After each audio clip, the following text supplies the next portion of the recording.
Magandang araw sa inyong lahat.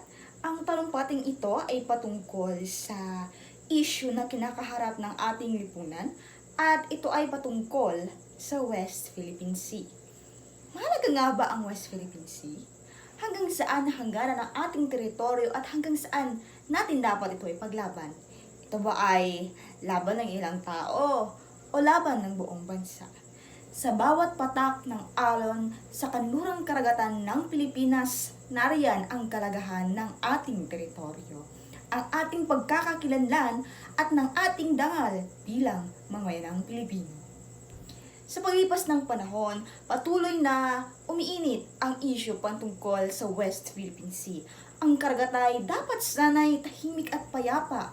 Ngayon, sentro ng di pagkakaunawaan at pag-aagawan ng teritoryo.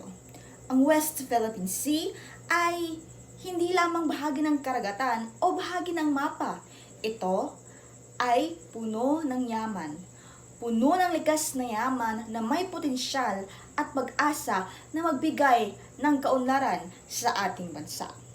Ang West Philippine Sea ay mahalaga dahil ito ay bahagi ng ating teritoryo, bahagi ng ating soberanya bilang isang bansa, bahagi ng ating kultura, ng ating kasaysayan at bahagi ng ating kinabukasan. Ang bawat piraso ng lupain, bawat bahagi ng karagatan ay nagpapakita ng ating karapatan bilang mga Pilipino. Hahayaan ba natin ang mga banyaga ay tapak-tapakan ng ating karapatan?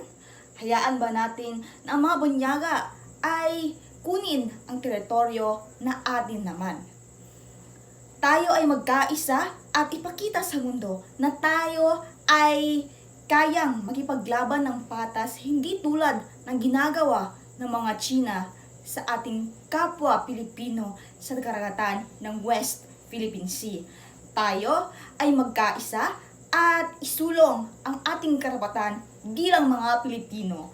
At tayo ay manalig sa Poong May Kapal at sa mga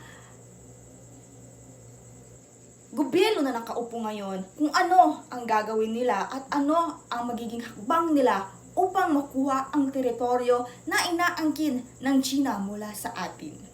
Tayo ay magkaisa at manalig sa Poong May Kapal. Ipakita natin sa buong mundo na tayo ay magkaisa at kaya nating ipaglaban ang ating karapatan bilang mga Pilipino.